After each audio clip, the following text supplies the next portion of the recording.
isuot mo iyan. Wala akong pakialam kung luma o manchado ang trahe de bodang yan. Iyan ang nababagay sa isang taong galing sa putikan. Senyora, parang awa niyo na po. Ito po ang damit ng yumaong ina ko nung araw na namatay siya. Huwag niyo naman po akong parusahan ng ganito. Parusa? Isang malaking pabor ang ginagawa ko sa iyo, Magda. Pinulot ko ang dangal ng pamilya mo. Kung hindi dahil sa pamilya de la Vega, matagal na kayong nabulok ng tatay mo sa kalsada. Kaya huwag kang mag-inarte dyan, na parang ikaw ang biktima. Bayaran mo ang utang na loob ninyo sa pamamagitan ng pagiging masunuring asawa sa anak ko. Naiintindihan mo? Pero hindi ko po siya mahal. At hindi niya rin po ako mahal. Kinukulong niyo lang po ako sa pamamahay na ito para... Tumahimik ka, wala kang karapatang magsalita. Ikaw ay bayad utang lamang. Ngayon isuot mo iyan, punasan mo ang mga luha mo, at lumabas ka ng nakangiti. Dahil kung ipapahiya mo ako sa harap ng buong San Sebastian, sisiguraduhin kong hukayin ang kabaong ng tatay mo para ipatapon sa basurahan. Bumagsak ang makapal na pinto ng kwarto, iniwan ang malamig na alingaw-ngaw ng mga banta sa loob ng 4 na sulok ng silid. Naiwang nakatayo si Magda sa harap ng malaking salamin. Nanginginig ang kanyang mga balikat, subalit walang luhang pumatak mula sa kanyang mga mata. Matagal na niyang natutunang pigilan ang pag-iyak. Nakakuyom ang kanyang mga palad hanggang sa bumao ng kanyang mga kuko sa sariling laman. Pilit hinahanap ang tapang na tila ninakaw sa kanya kasabay ng pagkawala ng kanyang ama. Naramdaman niya ang magaspang at kupas na tela ng damit pangkasal ng kanyang ina sa kanyang balat. Ang bawat burda nito, na ginawa ng sariling mga kamay ng kanyang ama, ay tila mga tinik na nakabaon sa kanyang dibdib. Pilit niyang nilulunok ang pait, ang hapdi ng paglapastangan sa alaala ng kanyang mga magulang. Ginagawa siyang isang buhay na sangla, isang katawang walang halaga, kundi ang magbayad sa isang utang na hindi niya naman kailanman inangkin. Sa labas ng bintana, umiilan lang ang masayang musika ng mga banda ng musiko. Katatapos lamang ng fiesta ng San Sebastian. Ang buong bayan ay nagdiriwang, puno ng kulay at galak ang mga kalsada. Ngunit sa loob ng naglalakihang pader ng mansyon ng mga De La Vega, isang libing ang nagaganap. Ang paglilibing sa kalayaan at pangarap ni Magda. Nang magsimula ang seremonya sa gitna ng malawak na bulwagan, naglakad si Magda na tila isang kaluluwang ligaw. Ang mga matang nakatingin sa kanya ay puno ng panghuhusga at bulong-bulungan. Sa dulo ng pasilyo ay nakatayo si Joaquin, ang matipuno at mayamang tagapagmana ng mga De La Vega. Ngunit walang pag-ibig sa mga mata ng lalaki.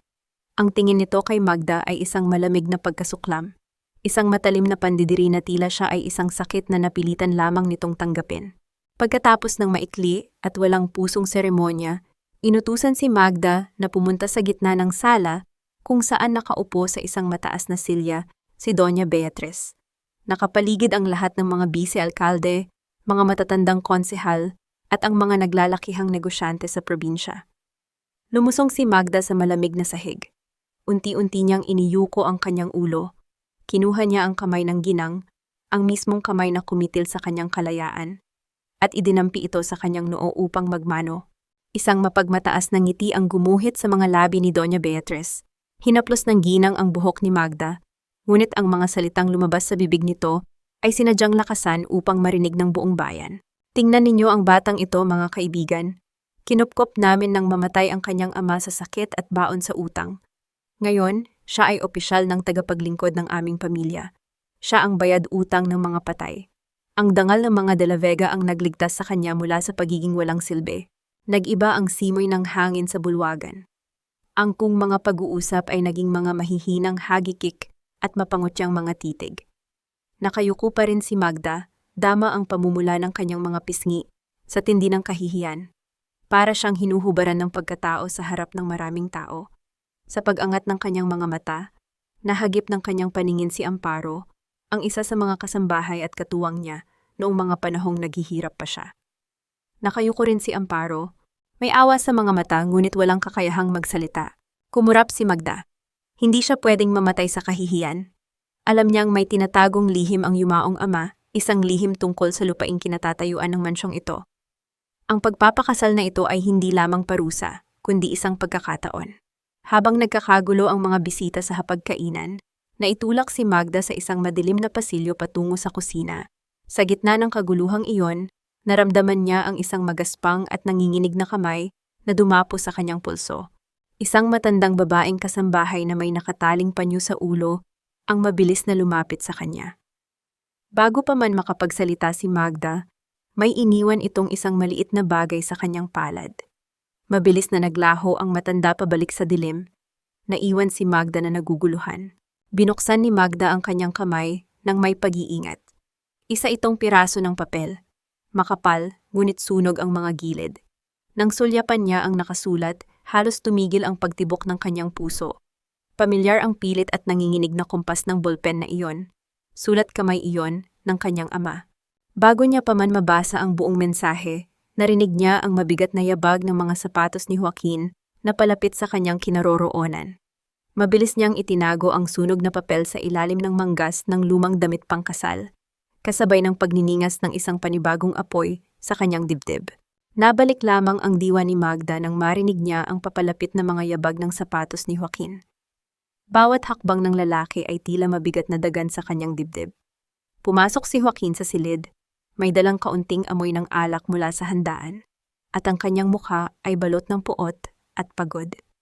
Huminto siya sa tapat ni Magda, tinitigan ang suot nitong lumang trahe de boda na may mga mantsa ng lumipas na panahon at nagpakawala ng isang mapait na tawa. Huwag mong isipin na dahil lang sa singsing na iyan ay magiging tunay na asawa kita, Magda. Isang kasunduan lang ito, isang paraan para mabayaran ang utang ng pamilya mo. You are nothing but a gold digger to me, at huwag na huwag mong susubukang umasal na parang may karapatan ka sa akin o sa perang pag-aari ng pamilyang ito. Hindi sumagot si Magda. Nanatili siyang tahimik, ang kanyang mga mata ay nakatitig sa sahig, ngunit walang bakas ng pagiging talunan. Ang kanyang marangal na katahimikan ay tila lalong nagpainit sa ulo ni Joaquin. Kinuha ng lalaki ang 2 unan at isang manipis na kumot mula sa naglalakihang kama at marahas na inihagis ang mga ito sa paanan ni Magda. Diyan ka sa sahig matulog. Hindi ko gustong marumihan ang kama ko ng alikabok na dala mo mula sa labas. At huwag na huwag mo akong iistorbohin. Humakbang si Joaquin patungo sa kama, nahiga ng nakatalikod, at hinayaang lamunin ng katahimikan ang buong silid. Lihim na huminga ng malalim si Magda, upang pakalmahin ang nagkakagulong tibok ng kanyang puso. Nang masiguro niyang mahimbing na ang tulog ng lalaki, dahan-dahan siyang tumayo at nagtungo sa banyo upang magpalit ng isang simpleng duster. Pagbalik niya sa silid, umupo siya sa malamig na sahig na kahoy. Dahan-dahan niyang binuksan ang kanyang maliit na kahon ng pananahi na gawa sa lumang nara. Mula sa manggas ng kanyang damit pangkasal na nakatupi sa tabi, inilabas niya ang sunog na papel na ibinigay ng matandang kasambahay. Sa tulong ng mahinang liwanag ng buwan na tumatagos sa bintana, sinikap niyang basahin ang mga nakasulat. Napakagatlabi siya nang makita ang pamilyar na panulat ng kanyang ama. Ang nakasulat doon ay mga salitang tila humihingi ng saklolo. Huwag mong papayagang makuha nila ang lupain sa baybayin. Ang tunay na kasunduan ay nasa. Naputol ang pangungusap dahil doon na nagsimula ang bahaging natupok ng apoy. Niyakap ni Magda ang lumang bastidor ng kanyang ama, ang bilog na kahoy na ginagamit sa pagbuborda, na makinis na dahil sa paulit-ulit na paghawak ng mga kamay ng kanyang ama noong nabubuhay pa ito. Ito na lamang ang natitirang kalasag niya laban sa lamig ng gabi at sa kalupitan ng mundong kanyang pinasukan. Ipinikit niya ang kanyang mga mata habang yakap-yakap ang bastidor, pilit hinahanap ang kapayapaan sa gitna ng bagyo.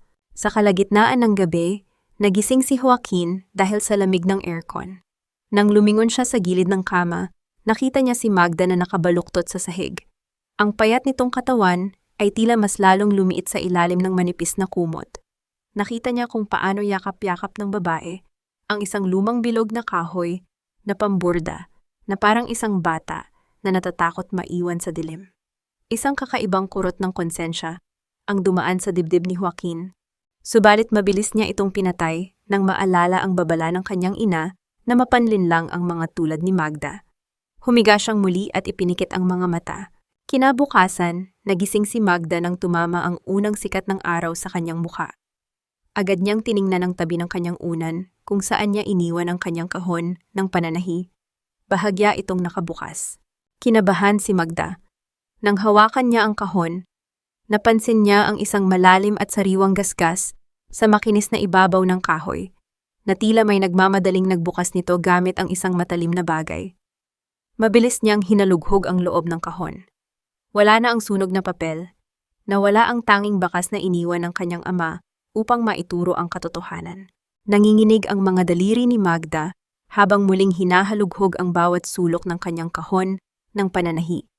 Hinanap niya ito sa ilalim ng mga makukulay na estante ng sinulid, sa pagitan ng mga karayom, at sa ilalim ng telang pelos na sapin ng kahon.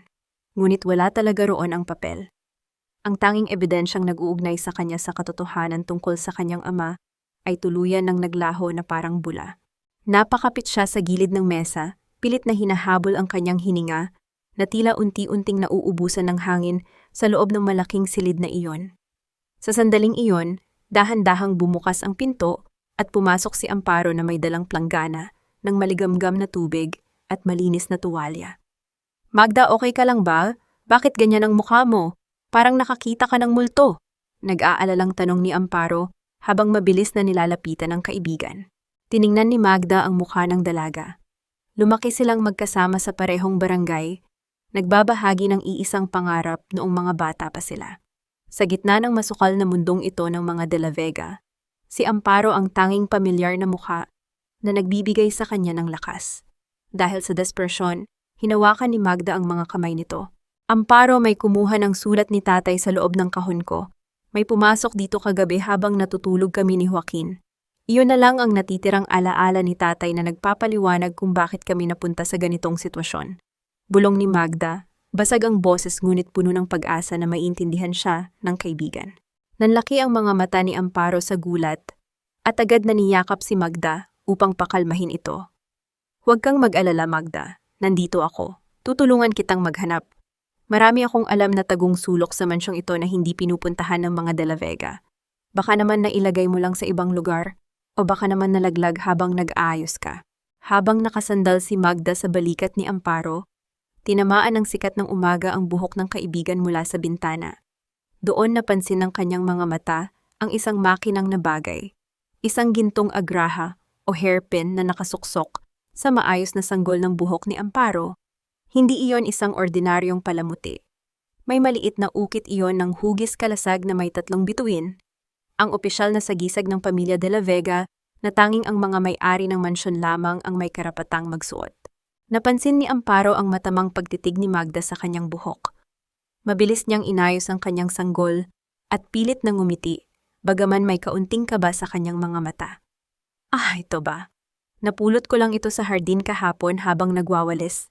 Sayang naman kung itatapon kaya ginamit ko muna. Bagay ba sa akin?"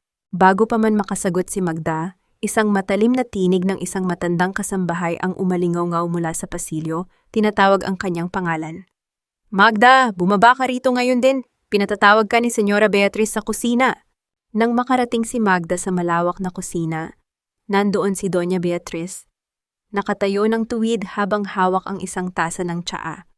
Sa kanyang harapan ay may isang dambuhalang tumpok ng mga maduming kawali, kaldero at mga plato na ginamit noong nakaraang gabi para sa handaan ng fiesta.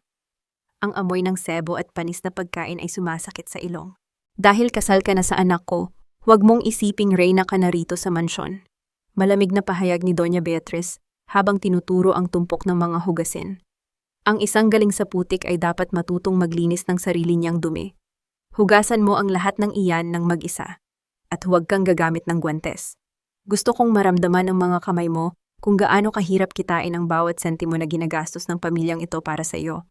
Bilang isang taga-Borda, ang mga kamay ni Magda, ang kanyang pinakamahalagang kayamanan. Ang bawat daliri niya ay dapat manatiling makinis upang hindi sumabit sa mga mamahaling sinulid na sutla.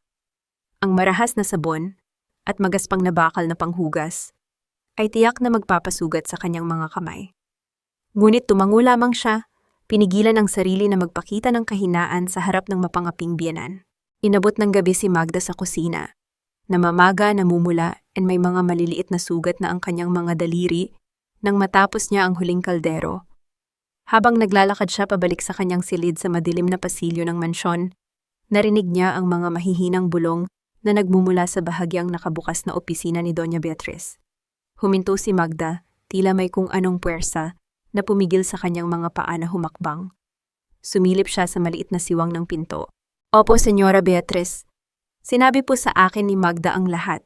Naghahanap po siya ng mga papel na iniwan ng kanyang ama tungkol sa lupain sa baybayin. Wika ng isang pamilyar na boses. Si Amparo iyon, nakatayo siya sa harap ng lamesa, hawak ang sunog na papel na nawawala sa kahon ni Magda. Isang mapanghamong tawa ang pinakawala ni Doña Beatriz habang kinukuha ang papel mula kay Amparo at itinapon ito sa nagbabagang tsimenea. Napakagaling, Amparo. Ipagpatuloy mo ang pagbabantay sa kanya. Huwag mong hahayaang makalapit siya sa silid-aklatan ng mansyon. At ito ang kabayaran sa katapatan mo. Inabot ni Doña Beatriz ang isang makapal na sobre kay Amparo na tinanggap nito ng may malawak na ngiti.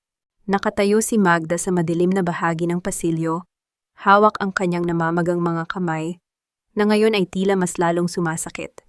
Ang tanging taong akala niya ay karamay niya sa impyernong ito, ay siya palang nagbenta sa kanyang kaluluwa para sa ilang pirasong pilak. Ang mahinang paglapat ng mabigat na pinto ng opisina ay tila isang malupit na hatol na nag-iwan sa kanya sa gitna ng malamig at madilim na kawalan. Umuwi si Magda sa kanyang silid na tila isang buhay na bangkay. Ang buong gabi ay naging isang mahabang pagsubok sa kanyang katatagan. Titig na titig siya sa kanyang namumula at may mga sugat na daliri. Nasasaktan siya, hindi lamang dahil sa hapdi ng kanyang mga sugat, kundi dahil sa matinding kirot ng pagkakanulo ng taong itinuring niyang kapatid.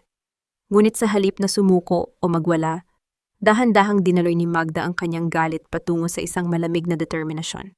Hindi niya hahayaang makita ng kanyang mga kaaway ang kanyang pagluha.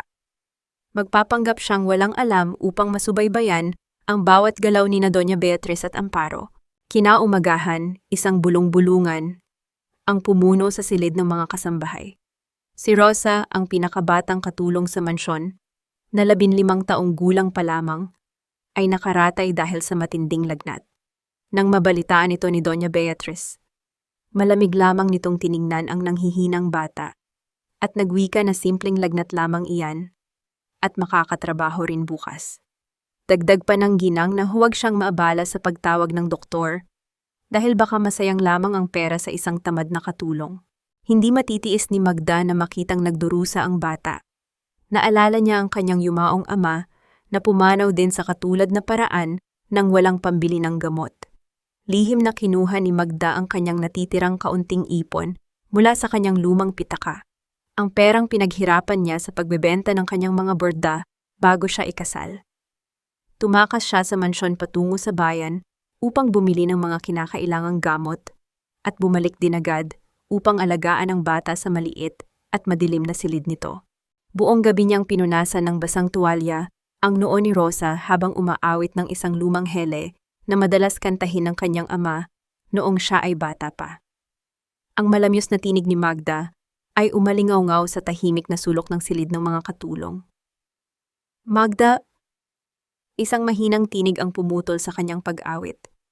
Nang lumingon si Magda, nakita niya si Joaquin na nakatayo sa may pintuan. Hindi niya alam kung gaano na ito katagal doon na nanonood sa kanya sa dilim.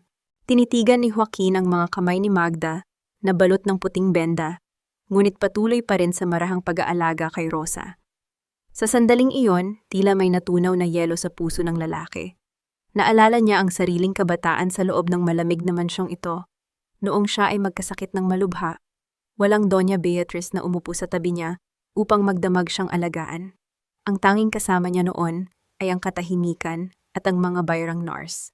Ang katatagan at kabutihan ng puso ni Magda ay unti-unting nagpabago sa kanyang pagtingin sa babae. Nang walang sinasabi, tumalikod si Joaquin at lumabas ng silid. Lihim niyang tinawagan ang kanyang personal na doktor at binayaran ito gamit ang sarili niyang pera upang magpadala ng pinakamahusay na gamot para kay Rosa sa ilalim ng mahigpit na bilin na huwag itong ipapaalam sa kanyang ina. Kinaumagahan, dumating ang doktor upang suriin ang bata. Nang matapos ang pagsusuri, habang inaayos ng doktor ang kanyang mga gamit, natitigan nito ang mukha ni Magda. Biglang natigilan ang matandang doktor at napahawak sa kanyang salamin. Ikaw ba ang anak ni Ramon, ang sikat na taga-borda ng bayan? Bulong ng doktor na tila hindi makapaniwala sa kanyang nakikita. Nagulat si Magda at akmang sasagot, Ngunit mabilis na nag-iwas ng tingin ng doktor nang marinig ang papalapit na mga yabag ng punong katulong ng mansyon. Nagmamadali itong lumabas ng walang karagdagang paliwanag dahil sa matinding pagod at puyat. Nakatulog si Magda habang nakasandal ang kanyang ulo sa gilid ng higaan ni Rosa. Pagpasok muli ni Joaquin sa silid, nakita niya ang mahimbing na tulog ng kanyang asawa. Dahan-dahan siyang lumapit at yumuko upang buhatin ito. Naramdaman ni Joaquin ang marahang pagtaas at pagbaba ng dibdib ni Magda habang nakasandal ang ulo nito sa kanyang balikat. Ang mabangong amoy ng sampagita mula sa buhok ng babae ay gumulo sa kanyang isip. Sa kauna-unahang pagkakataon, naramdaman niya ang mabilis na pagtibok ng kanyang sariling puso habang marahang inilalatag si Magda sa kanilang malambot na kama. Nang umalis si Joaquin sa kanilang silid, hindi niya napansin na nahulog mula sa kanyang bulsa ang resibo ng doktor sa ibabaw ng lamesa sa sala. Ilang sandali pa, pumasok si Doña Beatriz sa silid upang hanapin ang kanyang anak. Nakita ng ginang ang resibo sa ibabaw ng mesa. Nang basahin niya ang nakasulat, ang kanyang mukha ay napuno ng matinding galit. Kinuha niya ang kanyang mabigat na tungkod ng kamagong at marahas na naglakad patungo sa silid kung saan mahimbing na natutulog si Magda. Bumukas ang pinto ng kwarto nang walang babala. Nagising si Magda sa malakas na tunog ng pagtama ng tungkod sa sahig. Tumambad sa kanya ang galit na mukha ni Doña Beatriz na nakatayo sa tapat ng kama habang dahan-dahang itinataas ang hawak nitong tungkod na tila handang ihampas sa kanya.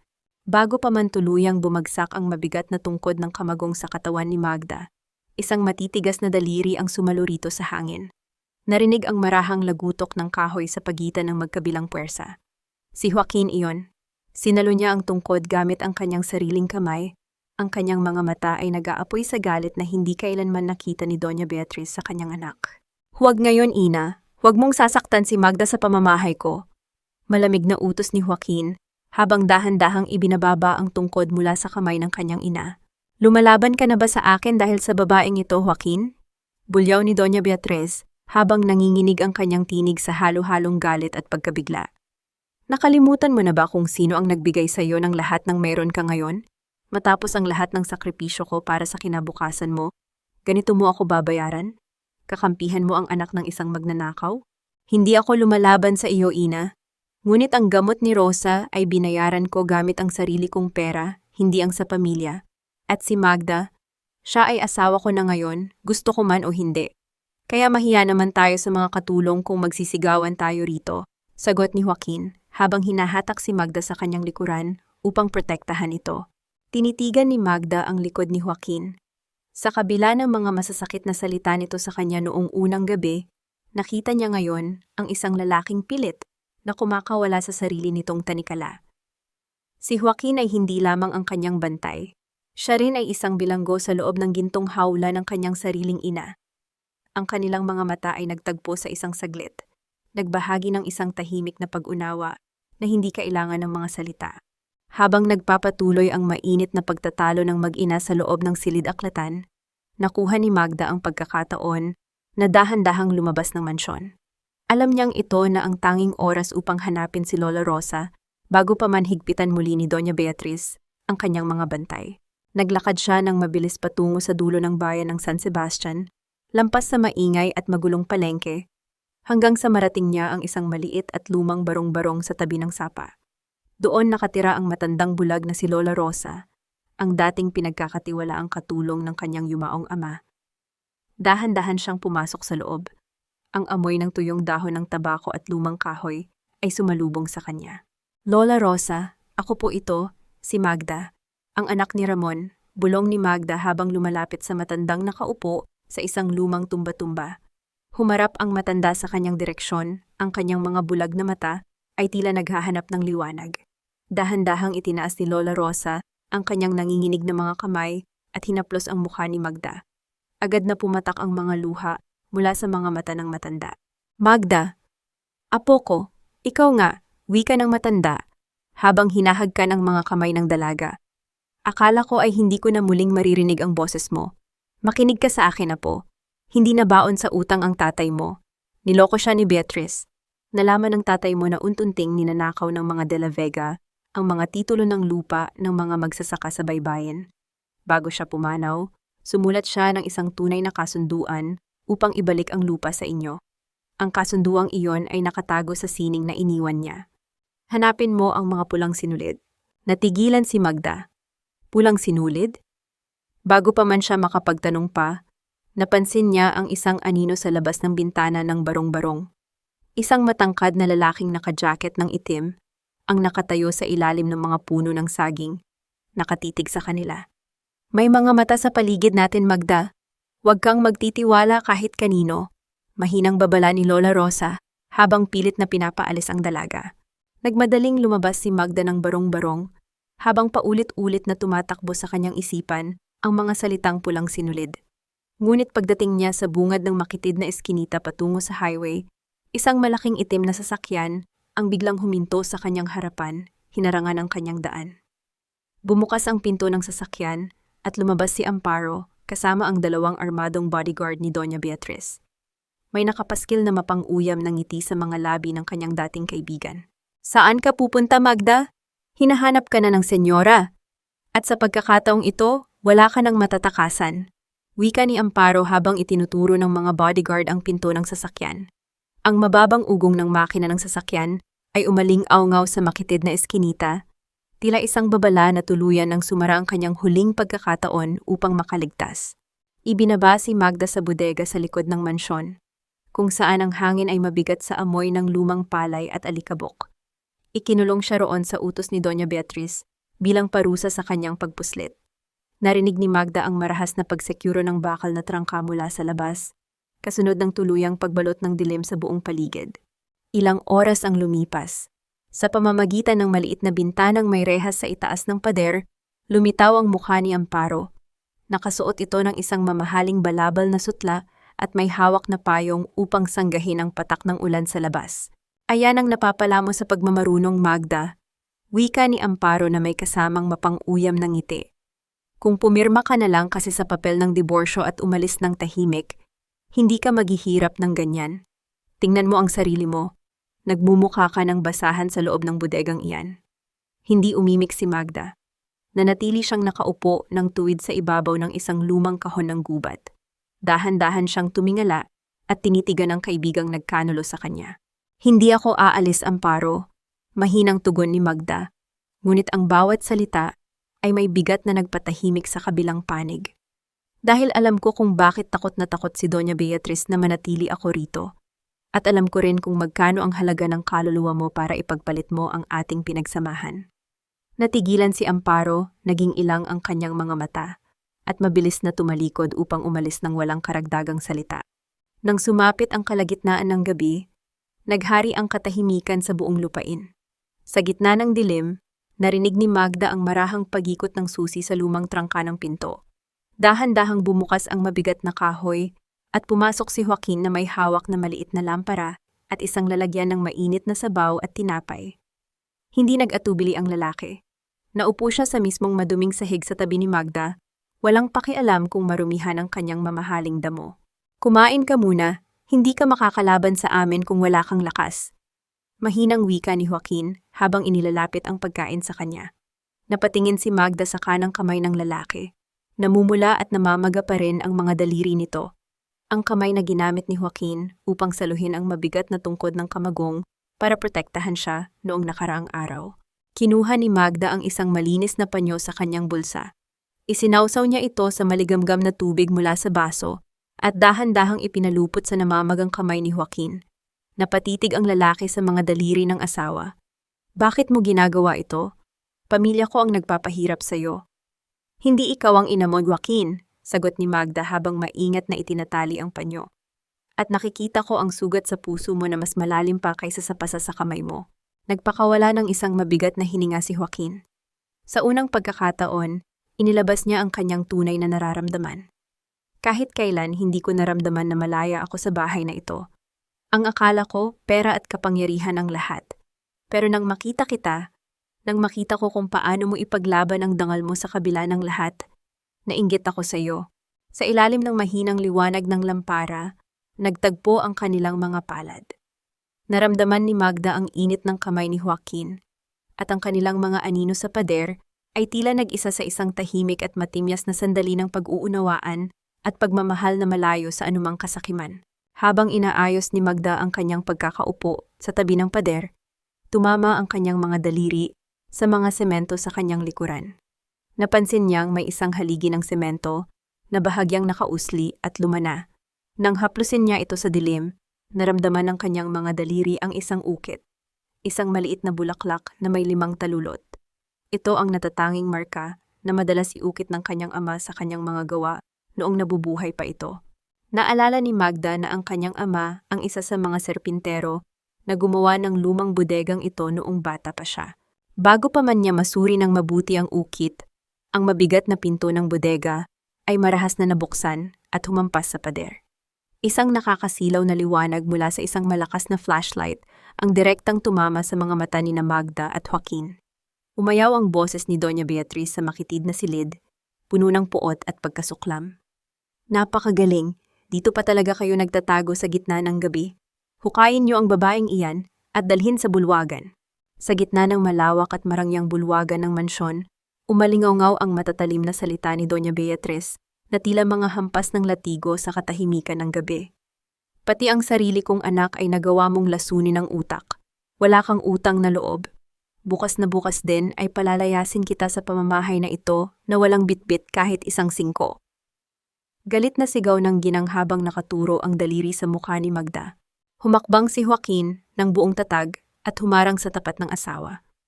Kung palalayasin mo si Magda, ina, sasama ako sa kanya. Iiwan ko ang pamamahay na ito, ang kumpanya, at ang bawat sentimo ng pamanang palagi mong ipinanakot sa akin.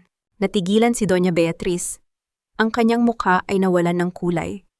Si Joaquin ang kanyang tanging alas, ang tanging magpapatuloy ng kanyang binuong imperyo. Hindi niya kayang mawala ang anak, kaya naman dahan-dahan siyang umatras nang may kasamang kakaiba at kahina-hinalang ngiti. Sige, kung yan ang gusto mo, bumalik kayo sa silid ninyo. Pero huwag mong isiping tapos na ito, Magda. Pagbawi ng ginang na may kasamang malalim na banta sa kanyang boses. Pagbalik sa silid, hindi mapakali si Magda. Ang mga salita ni Lola Rosa tungkol sa pulang sinulid at ang ukit ng bulaklak sa pader ng bodega ay patuloy na gumugulo sa kanyang isip. Naalala niya na ang mga lumang gamit ng kanyang yumaong ama, kabilang ang lumang aparador at mga kahon ng kagamitan nito, ay dinala sa silid-imbakan ng mansyon nang pilitin siyang tumira rito. Alam ni Magda na bawat kilos niya ay binabantayan pa rin ni Amparo. Upang maisakatuparan ang kanyang balak, nagpasya siyang gumawa ng isang patibong. Sadya niyang hinayaang makita siya ni Amparo na tila may isinusulat na lihim na tala. Nang lumapit ang kaibigan, nagpanggap siyang nagulat at mabilis na itinago ang papel. Magda, maaari mo akong pagkatiwalaan. Sabihin mo sa akin, ano ang balak mo? Maamong tanong ni Amparo, pilit na hinahawakan ng mga kamay ni Magda. May balak akong tumakas bukas ng gabi, Amparo? Dadaan ako sa likod bahay kapag natutulog na ang mga bantay. Bulong ni Magda, pinapakita ang huwad na takot sa kanyang mukha. Nang makita ang bahagyang pagngiti ni Amparo, nalaman ni Magda na kumagat ito sa kanyang pain. Ang backyard ang babantayan nila bukas na magbibigay sa kanya ng oras upang pasukin ang silid-imbakan ngayong gabi. Nang sumapit ang hating gabi, dahan-dahang lumabas si Magda sa silid. Ang mansyon ay balot ng nakabibinging katahimikan. Tinahak niya ang pasilyo patungo sa dulo ng kanang pakpak ng bahay, kung saan matatagpuan ang silid-imbakan. Pagdating niya sa harap ng pinto, natigilan siya. Walang bantay, at ang pinto ay bahagyang nakabukas na tila ba hinihintay siya. Isang malamig na hinala ang dumaan sa kanyang isipan, ngunit ang matinding hangarin na mahanap ang katotohanan ay mas matimbang kaysa sa kanyang takot. Dahan-dahan siyang pumasok. Ang silid ay puno ng alikabok at mga naglalakihang kahon. Sa pinakasulok, nakita niya ang isang lumang aparador. Sa loob nito ay nakasabit ang lumang jacket ng kanyang ama na gawa sa magaspang na tela. Hinaplos niya ang tela, dahan-dahang hinanap ang bawat tahi sa laylayan. At doon, sa pinakaloob na bahagi ng kwelyo, naramdaman ng kanyang mga daliri ang isang makapal at magaspang na tahi.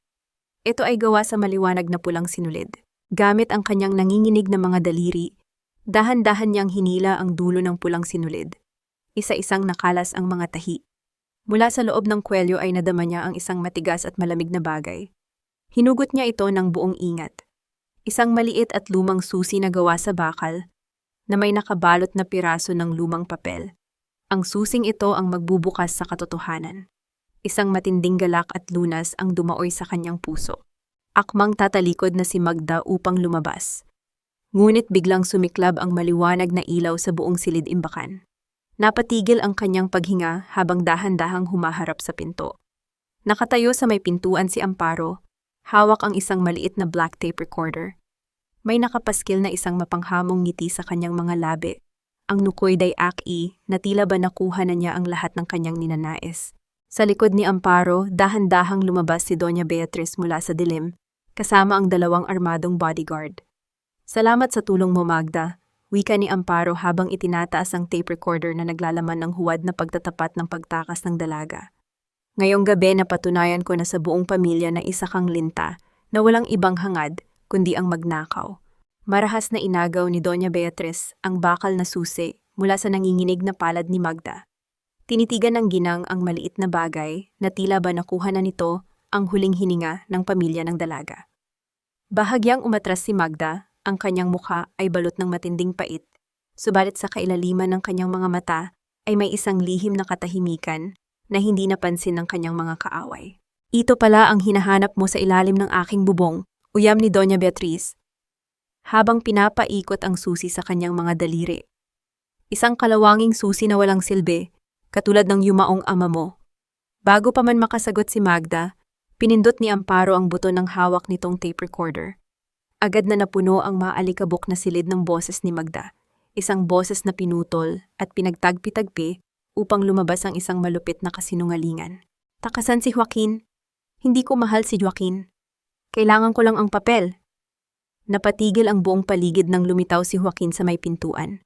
Narinig niya ang huling bahagi ng pagtatapat ng asawa. Ang kanyang mukha na dati ay puno ng pag-aalala ay biglang nawalan ng kulay, naging malamig na parang yelo. Magda, totoo ba ito? Basag ang boses na tanong ni Joaquin habang nakatitig sa asawa. Mabilis na lumuhod si Amparo sa harap ni Joaquin, umiiyak ng may kasamang pekeng hagulgol. Patawarin mo ako, Joaquin. Patawad, Magda. Pero hindi ko na kayang sikmurain ang panloloko mo sa pamilyang ito. Napakabait sa atin ni Señora Beatriz, ngunit nagawa mo pa silang traderin upang nakawin ang mga dokumento ng mansion. Tingnan mo, Joaquin, yan ang babaeng ipinagtanggol mo. Isang linta na walang ibang hangad, kundi ang sirain ng ating pamilya. Sigaw ni Doña Beatriz, sabay lapat ng isang malakas at marahas na sampal sa pisngi ni Magda. Sa lakas ng tama, natumba si Magda sa ibabaw ng mga lumang kahon ng gubat. Naramdaman niya ang malatlasang dugo na gumuhit sa kanyang labi. Sa kabila ng sakit, pilit niyang itinayo ang kanyang sarili at tumingin kay Joaquin. Joaquin, makinig ka sa akin. Hindi totoo ang naririnig mo. Putol-putol ang recording na yan, ginamit niya ang mga salita ko ngunit hindi na siya pinakinggan ng lalaki. Ang mga mata ni Joaquin ay balot ng matinding sugat at kabiguan. Ang lalaking kagabi lang ay buong ingat na nagbuhat sa kanya patungo sa higaan. Ang lalaking naniwala na may kabutihan sa kanyang puso ay tumalikod ngayon nang may kasamang matinding puot. Humakbang ito paatras. Iniwasan ang bawat titig ni Magda. Ipagtabuyan ang babaeng iyan. Ngayong gabi rin, ilabas siya sa aking mansyon. Huwag ninyong hahayaang may makuha siyang kahit ano, kahit ang lumang jacket ng kanyang ama. Utos ni Doña Beatriz sa mga bodyguard. Kinaladkad ng mga armadong na lalaki si Magda palabas ng silid-imbakan.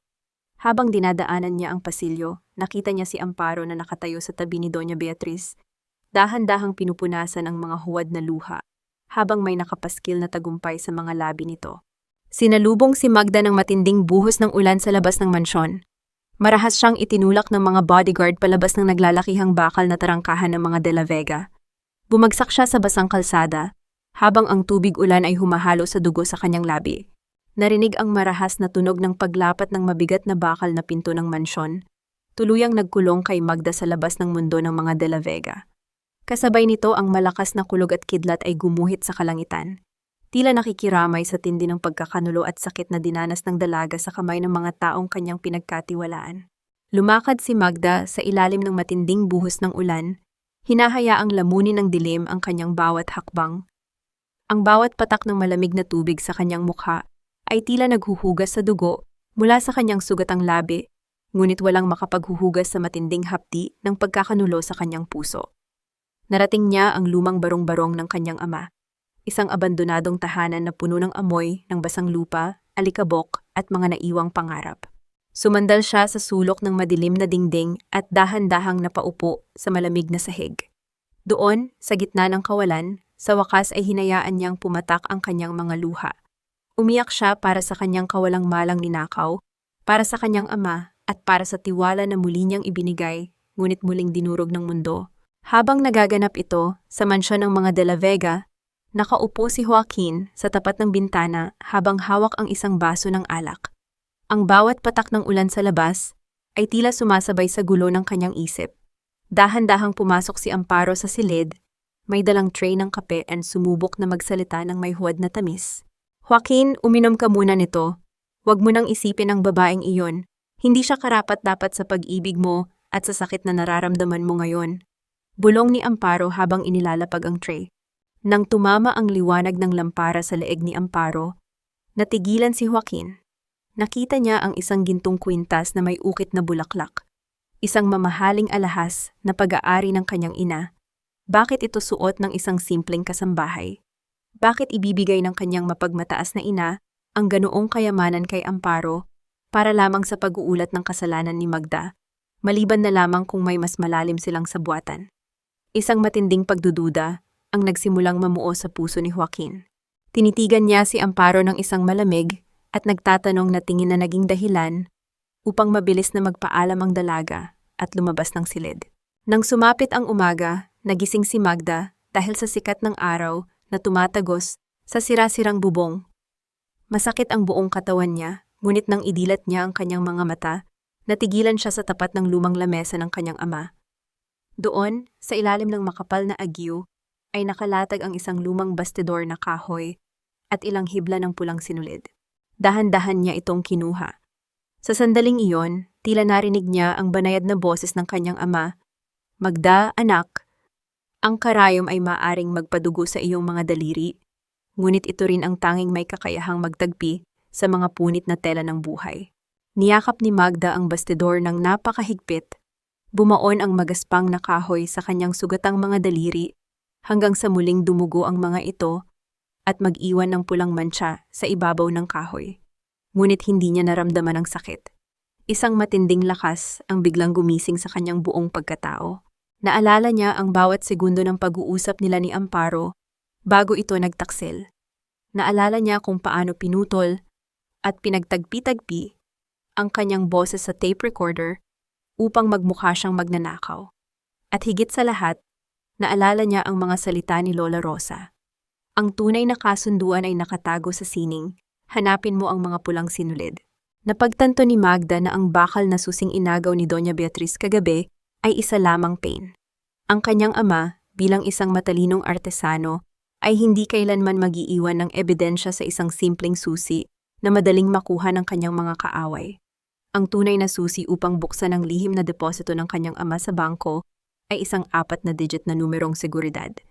At ang numerong iyon ay nakatago sa mga pulang tahi ng sining. Tsineke ni Magda ang kanyang bulsa. Mayroon pa siyang natitirang ilang barya na sapat lamang para sa pamasahe ng diip patungo sa lungsod kung saan matatagpuan ang malaking bangko. Hinugasan niya ang kanyang mukha, inayos ang kanyang buhok at sumakay ng sasakyan nang may dalang kakaibang tapang. Hindi na siya ang mahina at takot na Magda. Pagdating niya sa naglalakihang bangko ng lungsod, nagtungo siya sa counter ng mga safety deposit box at ibinigay ang pangalan ng kanyang ama. Tsineke ng teller ang kanilang mga record at tumango. Opo, Ma'am Santos, mayroong nakadepositong kahon sa ilalim ng pangalan ng inyong ama. Ngunit upang mabuksan ito, kailangan namin ang pisikal na susi o ang 4 na digit na numerong seguridad na itinakda ng inyong ama. Natigilan si Magda. Ang numerong seguridad ay nakaborda gamit ang pulang sinulid sa pinakailalim na tahi ng kanyang trahe de boda. Ang mismong damit pangkasal na kasalukuyang nakakulong sa loob ng silid ng mga De La Vega na pinagtabuyan siya. Kung wala ang code na yon, hindi niya kailanman mabubuksan ang katotohanan. Ma'am Santos, mayroon po ba kayong dalang code? Tanong ng teller habang nakatitig sa kanya. Narinig ang mahina ngunit paulit-ulit na paggo ng mga daliri ng teller sa ibabaw ng makinis na salamin ng counter habang naghihintay ng kanyang sagot. Nakatayo si Magda sa harap ng counter, walang maisagot, habang napagtatanto na kailangan niyang bumalik sa mismong impyerno na nagtaboy sa kanya upang makuha ang kanyang kaligtasan. Nakatayo si Magda sa harap ng teller, ang kanyang isip ay nagkukumahog. Pilit niyang inaalala ang bawat detalye ng gabing iyon sa silid-imbakan. Nang inagaw ni Doña Beatriz ang bakal na susi mula sa kanyang kamay, may naiwan siyang hawak na hindi napansin ng ginang. Ipinasok niya ang kanyang nanginginig na mga daliri sa bulsa ng kanyang basang damit. Naramdaman niya ang isang magaspang na bagay. Hinugot niya ito at doon, sa ilalim ng maliwanag na ilaw ng bangko, nakita niya ang mahabang pulang sinulid na nahila niya mula sa kwelyo ng jacket ng kanyang ama bago siya nahuli. Napansin niya na ang sinulid ay hindi lamang simpleng tahi. May mga sinadyang buhol ito sa iba't ibang bahagi. Dahan-dahan niyang kinapa ang bawat umbok gamit ang kanyang sugatang hinlalaki. 4 na buhol, 1 patlang, 1 buhol, 9 na buhol, 8 buhol, 4, 1, 9, 8. Iyon ang taon kung kailan ikinasal ang kanyang mga magulang. Nanginginig ang boses ni Magda nang ibigay niya ang 4 na numerong iyon sa naghihintay na kawani ng bangko. Matapos ang ilang sandali, nang nakabibinging paghihintay, narinig niya ang mahinang paggalaw ng mekanismo mula sa loob ng vault. Inabot sa kanya ang isang lumang kahon na gawa sa bakal. Nang buksan niya ito, bumungad sa kanya ang katotohanan na matagal nang ibinaon ng mga De La Vega. Ang orihinal na titulo ng mga lupain sa baybayin, ang tunay na testamento na nagpapatunay na binili iyon ng kanyang ama at isang maliit na kwaderno na naglalaman ng mga peking pirma at listahan ng suhol ni Doña Beatriz upang agawin ang ari-arian ng mga mahihirap. Bumagsak ang mga luha ni Magda, hindi dahil sa sakit, kundi dahil sa matinding lunas at tagumpay. Hawak niya ngayon ang kaligtasan ng buong bayan ng San Sebastian. Habang umiiyak si Magda sa bangko, isang madilim na katotohanan din, ang unti-unting nabubunyag sa loob ng mansyon ng mga De La Vega. Pumasok si Joaquin sa silid ni Amparo, habang wala ang dalaga, upang suriin ang hinala nito. Hindi pa rin maalis sa kanyang isipan ang gintong kwintas na suot ng kasambahay kagabi. Sa kanyang paghahalughog, natagpuan niya sa ilalim ng basurahan ang mga pira-pirasong itim na tape mula sa isang recorder na sadyang ginupit at itinapon, kasama ang kanyang sariling voice recorder na nawawala mula sa kanyang opisina. Pinagdugtong-dugtong ni Joaquin sa kanyang isip ang mga pangyayari. Ang boses ni Magda na narinig niya kagabi ay sadyang pinutol upang ibahin ang kahulugan. Kasabay nito, nakita niya ang isang liham mula sa abogado ng kanyang ina na nakasingit sa ilalim ng mga damit ni Amparo. Isang dokumento na nagpapatunay na si Amparo ay isang anak sa labas ng yumaong asawa ni Doña Beatriz at may lihim na kasunduan ng dalawa na iligpit si Magda upang mapanatiling buo ang yaman ng pamilya. Gumuho ang mundo ni Joaquin. Ang babaeng pinagtabuyan niya sa gitna ng bagyo, ang babaeng umalaga sa kanya at naniwala sa kanyang kabutihan, ay ang tanging biktima ng kalupitan ng kanyang sariling dugo. Hindi na siya nag-aksaya ng oras. Sumakay siya sa kanyang sasakyan at mabilis na tinahak ang basang kalsada patungo sa lumang kapilya ng bayan kung saan madalas magdasal si Magda noon. Pagdating niya sa kapilya, nakita niya si Magda na nakaupo sa lumang bangko ng simbahan. Ang damit nito ay gusot at may mantsapa ng putik mula kagabi, ngunit ang tindig nito ay hindi na isang biktima. Ito ay tindig ng isang babaeng nakamit ang kalayaan mula sa kasinungalingan. Naglakad si Joaquin papalapit. Inihahanda ang sarili sa masasakit na salita, galit o sampal mula sa asawa, ngunit walang puot sa mga mata ni Magda. Dahan-dahan itong tumayo at iniabot sa kanya ang makapal na folder na naglalaman ng mga dokumento mula sa bangko. Tingnan mo, Joaquin. Ito ang halaga ng dangal na ipinagmamalaki ng pamilya mo. Tahimik na wika ni Magda, ang boses ay walang bahid ng galit, kundi purong kalungkutan para sa pagkatao ng lalaki. Binasa ni Joaquin ang mga dokumento. Nakita niya ang ebidensya ng pandaraya ng kanyang sariling ina. Ang bawat pahina ay tila isang patalim na sumusugat sa kanyang pagkatao. Ang kanyang yaman, ang kanyang pangalan, ang buong buhay niya ay nakatayo sa ninakaw na dugo at pawis ng mga inosenteng tao. Binitawan niya ang mga papel at hinayaang magkalat ang mga ito sa sahig ng kapilya. Unti-unting nanlambot ang mga tuhod ng matipunong tagapagmana. Dahan-dahang lumuhod si Joaquin sa malamig na semento sa mismong harapan ni Magda. Hindi siya humingi ng tawad dahil alam niyang hindi sapat ang anumang salita upang mabura ang kanyang naging kasalanan. Sa halip, kinuha niya ang nanginginig at may mga sugat na kamay ni Magda. Ipinikit niya ang kanyang mga mata habang marahang idinidiin ang palad nito sa kanyang noo. Ipinaparating ang kanyang matinding pagsisisi at pagtanggap sa kanyang pagkatalo nang walang kahit isang salitang binibigkas. Sa gitna ng tahimik at sagradong sandaling iyon ng pag-uunawaan, narinig nila ang mga yabag ng isang bata na nagmamadaling pumasok sa kapilya. May iniabot itong isang marangyang sobre na may selyong ginto ng pamilya de la Vega na kasalukuyang ipinapamigay sa lahat ng matataas na tao sa buong bayan. Binuksan ni Magda ang sobre. Isa itong pormal na paanyaya. Nagpatawag si Doña Beatriz ng isang malaking pagtitipon ng buong angkan bukas ng tanghali upang pormal na ipawalang bisa ang kasal ni Joaquin. Palayasin si Magda sa kasaysayan ng San Sebastian at pormal na ipakilala si Amparo bilang bagong legal na tagapagmana ng kayamanan ng mga de la Vega. Napatingin si Magda sa malaking orasan ng simbahan. Ang oras ng paghuhukom ay itinakda bukas sa mismong pag-alingaw-ngaw ng kampana sa ganap na 12 ng tanghali. Ang malawak na bulwagan ng mansyon ng mga de la Vega ay napupuno ng mga kinikilalang tao sa buong San Sebastian. Ang mga naglalakihang aranya ay nagbibigay ng nakasisilaw na liwanag na tumatama sa mga mamahaling palamuti ng bahay. Nakatayo si Doña Beatriz sa gitna ng entablado, nakasuot ng itim na trahe na sumisimbolo sa kanyang inaangking kapangyarihan at pagluluksa sa di umano'y pagkasira ng pangalan ng kanyang pamilya. Mga kaibigan, ipinatawag ko kayo rito upang pormal na ipahayag ang paglilinis ng aming angkan. The de la Vega name will not be tainted by a gold digger, mapagmataas na panimula ng ginang.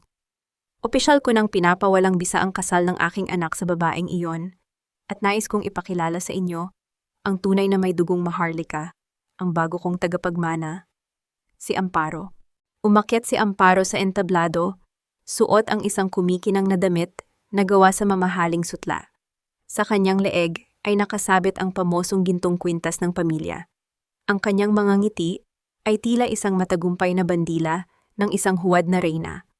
Ngunit bago pa man makapagtaas ng baso ng alak ang mga panauhin, marahang bumukas ang malalaking pintuan ng bulwagan. Natigil ang lahat ng pag-uusap.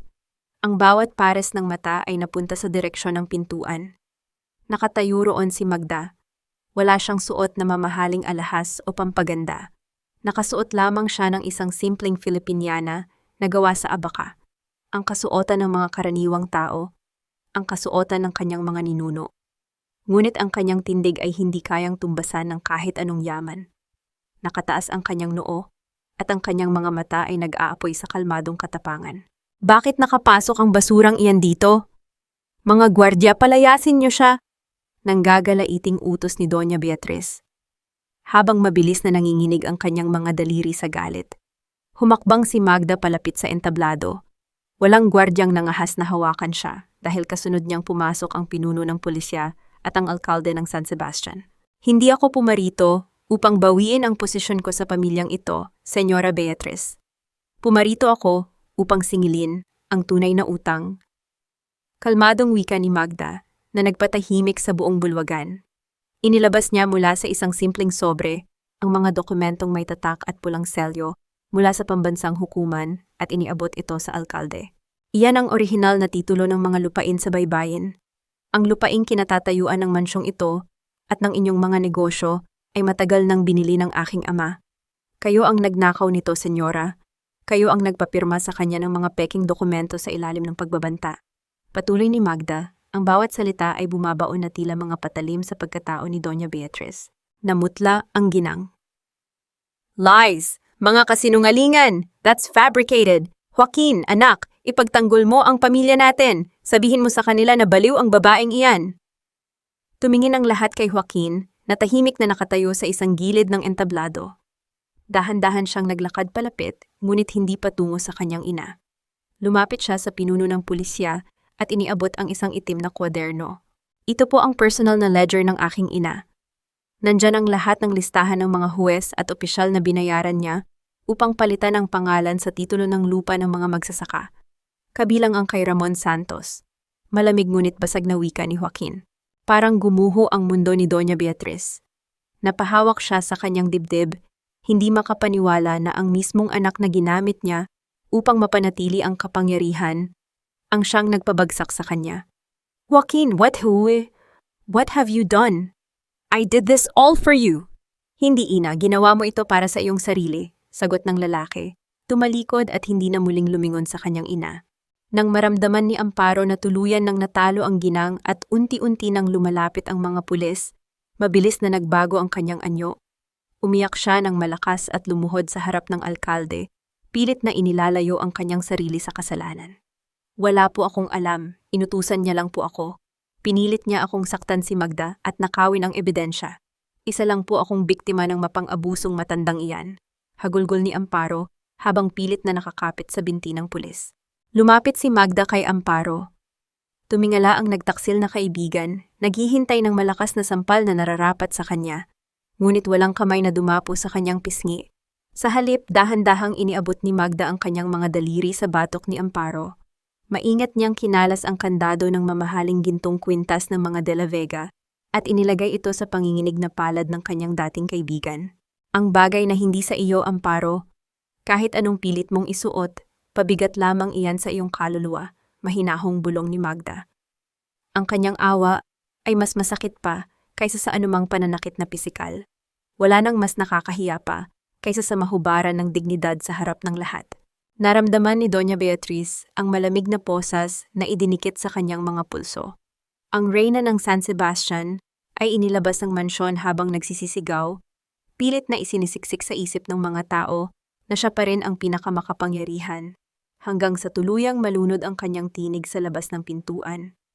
Naiwan ang bulwagan sa isang malalim na katahimikan habang unti-unting nagsialis ang mga panauhin. Tanging sina Magda at Joaquin na lamang ang natira sa gitna ng malaking kwarto. Naglakad si Joaquin palapit kay Magda. Kinuha niya ang kamay ng asawa at nag-iwan doon ng isang nakatuping papel. Isa itong papeles ng pagpapawalang bisa ng kasal, na mayroon ng pirma ng lalaki. Tinitigan ni Joaquin ang mga mata ni Magda. Isang titig na puno ng pagmamahal ngunit balot ng matinding kalungkutan. Ibinigay ko na sa iyo ang hustisya na ipinagkait sa inyo ng pamilya ko, Magda. Mahinang wika ni Joaquin, pinipigilan ang panginginig ng kanyang boses. Ngayon, ibinabalik ko na sa iyo ang iyong kalayaan. Wala ka ng utang sa kahit kanino. Malaya ka na. Dahan-dahang binitawan ni Joaquin ang mga kamay ng babaeng natutunan niyang ibigin. Tumalikod siya at nagsimulang maglakad palayo. Iniiwan ang nag-iisang liwanag ng kanyang buhay. Nanatiling nakatayo si Magda. Ang mga luha ay nag-uunahang pumatak sa kanyang pisngi habang pinapakinggan ang unti-unting paghina ng mga hakbang ng lalaki. Isang matapat na alingawngaw ng pag-alis na bumabasag sa katahimikan ng walang lamang bulwagan. Isang buwan ang lumipas mula nang gumuho ang imperyo ng mga De La Vega sa San Sebastian. Sa loob ng malamig at madilim na selda ng kulungan sa probinsya, nakaupo si Doña Beatriz sa isang matigas na higaan. Ang dating naglalagablab niyang kayabangan ay napalitan ng isang nakapanlulumong kahibangan. Wala na ang kanyang mamahaling alahas at pino at tuwid na buhok. Kausap niya ang mga pader na gawa sa semento, inuutusan ang mga hanging walang pakialam na ipagtimpla siya ng tsaa at ipaghanda ang kanyang malaking karwahe. Tuluyan nang ibinaon ng kanyang sariling kasakiman ang kanyang katinuan, nakakulong sa isang ilusyon ng kapangyarihan na hindi na kailanman magbabalik.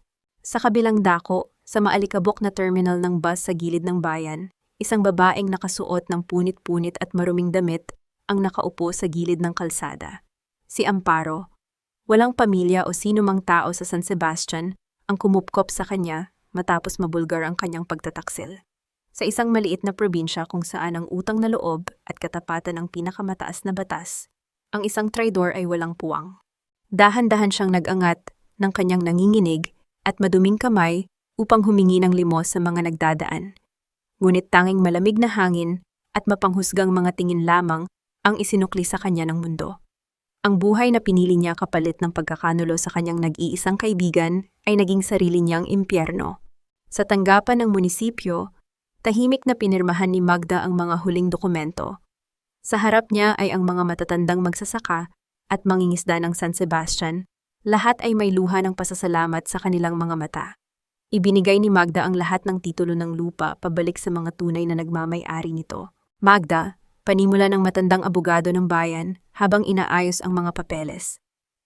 Bilang legal na asawa ni Joaquin at bilang kabayaran sa lahat ng pinsalang sinapit mo, iniaalok ng batas na isalin sa iyong pangalan ang buong mansyon ng mga De La Vega. Tipid na ngumiti si Magda at dahan-dahang umiling. Hindi ko po kailangan ng palasyong itinayo mula sa luha at dugo ng mga inosenteng tao. Ipagbili ninyo ang mansyon at ibigay ang lahat ng pondo sa ospital ng bayan. Isang malalim na buntong hininga ang pinakawalan ng abogado bago nito kinuha ang isang mas maliit na brown envelope mula sa kanyang drawer. Inabot niya ito kay Magda. Bago umalis si Joaquin, isang buwan na ang nakakalipas. Ipinagbilin niya ito para sa iyo. Tinalikuran niya ang lahat ng karapatan niya sa yaman ng kanyang pamilya. Umalis siyang walang dalang pera, walang sasakyan, at walang kahit anong gamit kundi ang mga damit na suot niya upang pagbayaran ang kasalanan ng kanyang ina. Nanginginig ang mga kamay ni Magda nang tanggapin niya ang sobre. Pag-uwi niya sa lumang barong-barong ng kanyang ama, umupo siya sa harap ng bintana kung saan pumapasok ang malamig na simoy ng hapon. Dahan-dahan niyang binuksan ang sobre. Isa itong formal na papeles para sa pagpapawalang bisa ng kanilang kasal. Sa ibabang bahagi, naroon ang malinaw at pamilyar na pirma ni Joaquin. Matagal na tinitigan ni Magda ang itim na tinta sa puting papel. Nakamit na niya ang hustisya. Nalinisaan na niya ang pangalan ng kanyang ama. Ngunit bakit tila may isang malaking butas sa kanyang dibdib? Isang mainit na patak ng luha ang kumawala mula sa kanyang mga mata at bumagsak ng tuwid sa ibabaw ng pirma ni Joaquin, nagpabulabo sa hugis ng tinta.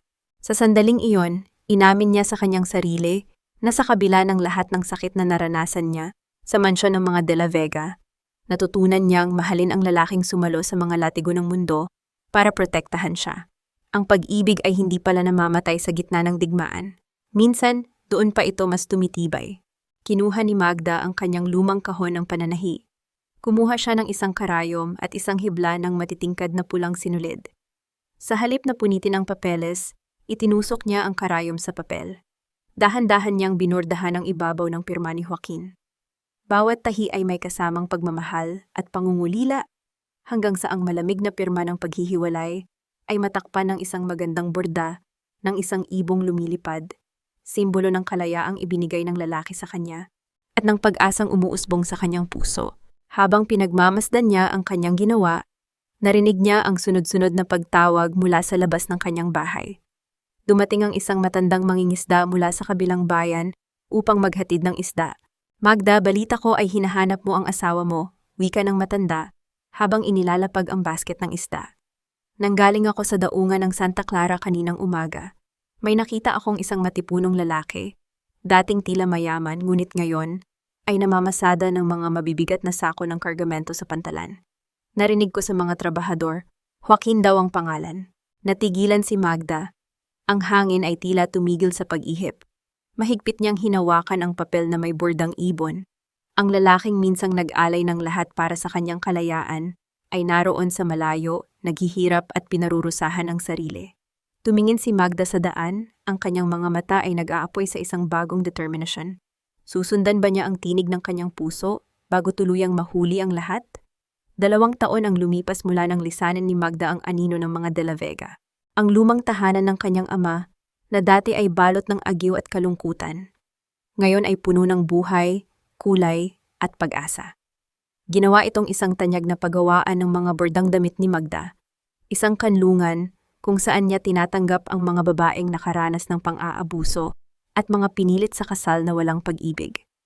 Sa bawat pagtahi at paghabi ng mga tela, itinuturo niya sa kanila kung paano buuin muli ang kanilang mga wasak na pangarap. Sa tulong ng oras at ng kanyang mga advokasya, tuluyan nang nahanap ni Magda ang kapayapaan sa kanyang puso. Pinatawad na niya ang nakaraan. Wala na siyang nararamdamang galit para kay Doña Beatriz na tuluyan nang nawala sa sariling katinuan o kay Amparo na patuloy na naghahanap ng awa sa kalsada. Natutunan ni Magda na ang pagpapatawad ay hindi ibinibigay dahil karapat-dapat ang mga nagkasala, kundi dahil karapat-dapat ang kanyang sarili na lumaya sa bigat ng puot. Ang pinakamagandang higanti ay ang mabuhay ng marangal, masaya at puno ng pagmamahal. Isang maulan na hapon, habang abala si Magda sa pag-aayos ng mga sinulid sa kanyang mesa, Isang banayad na awit mula sa mga nakasabit na kabibe sa may pintuan ang naghudyat ng pagpasok ng isang panauhin. Ang malamig na simoy ng hangin ay pumasok sa silid, kasabay ng mabibigat ngunit kalmadong mga hakbang. Nang iangat ni Magda ang kanyang paningin, tumigil ang pag-ikot ng kanyang mundo. Nakatayo sa may pintuan ang isang lalaking basang-basa ng ulan. Nakasuot ito ng isang kupas na damit manggagawa at madilim na maong. Ang kanyang balat ay umitim dahil sa matinding sikat ng araw, at ang kanyang katawan ay naging mas matipuno dahil sa mabibigat na trabaho sa pantalan. Ngunit ang kanyang mga mata ay nanatiling pamilyar. Wala na roon ang pader ng kayabangan at lamig ng isang tagapagmana ng mga De La Vega. Ang kapalit nito ay ang maamo at payapang kislap ng isang lalaking nahanap ang kanyang tunay na halaga, si Joaquin. Dahan-dahan itong naglakad palapit sa kanyang mesa. Walang salitang lumabas sa bibig ng lalaki. Sa halip, mula sa bulsa ng kanyang lumang damit, ay inilabas niya ang isang maliit na panyong puti. Ipinatong niya ito sa ibabaw ng mesa. Tinitigan ni Magda ang panyo. Mayroon itong borda na gawa sa pulang sinulid. Ang mga tahi ay tabingi, magulo, at halatang ginawa ng isang taong walang karanasan sa sining ng pananahi. Ngunit sa kabila ng kakulangan sa ganda, ang mensahe nito ay nakapagpatigil sa pagtibok ng puso ni Magda. Nakasulat doon ang mga salitang, "Pwede ba akong magsimula muli?" Nagunahang pumatak ang mga luha sa pisngi ni Magda. Tumayo siya at humakbang papalapit sa lalaking naglakbay sa malayo, naghirap at hinubad ang lahat ng karangyaan upang maging karapat-dapat sa kanya. Itinaas ni Joaquin ang kanyang kamay upang punasan ang mga luha sa pisngi ni Magda. Naramdaman ng dalaga ang paglapat ng mga daliri ng lalaki sa kanyang balat. Ang mga kamay na dati ay makinis at hindi kailanman nakaranas ng hirap, ngayon ay magaspang, puno ng kalyo at bahagyang nanginginig sa tindi ng emotion. Ang bawat gasgas sa balat ni Joaquin ay patunay ng kanyang pagsisisi at sakripisyo. Hindi na kailangan pa ng mahahabang paliwanag. Iniangat ni Magda ang kanyang sariling mga kamay at ipinatong ito sa magaspang na palad ni Joaquin. Marahan niyang isinandal ang kanyang mukha sa init ng dibdib ng lalaki, habang ibinabalot ni Joaquin ang kanyang mga bisig sa babaeng pinakamamahal niya. Sa gitna ng tahimik na silid, sa ilalim ng musika ng ulang bumabagsak sa bubong, dalawang pusong minsan nang nawasak ang muling naging buo. Sa huli, napatunayan nila ang isang mahalagang aral na babaunin nila habang buhay. Ang tunay na pag-ibig ay hindi kailanman isinisilang mula sa utang na loob, takot o kapangyarihan. Ito ay umuusbong mula sa malalim na paggalang, tahimik na pag-unawa at sa tapang na isuko ang lahat ng kasinungalingan upang mahanap ang tunay na sarili. Walang halaga ang yaman kung nakakulong ang kaluluwa at walang utang na hindi kayang bayaran ng isang tapat at malayang pagmamahal.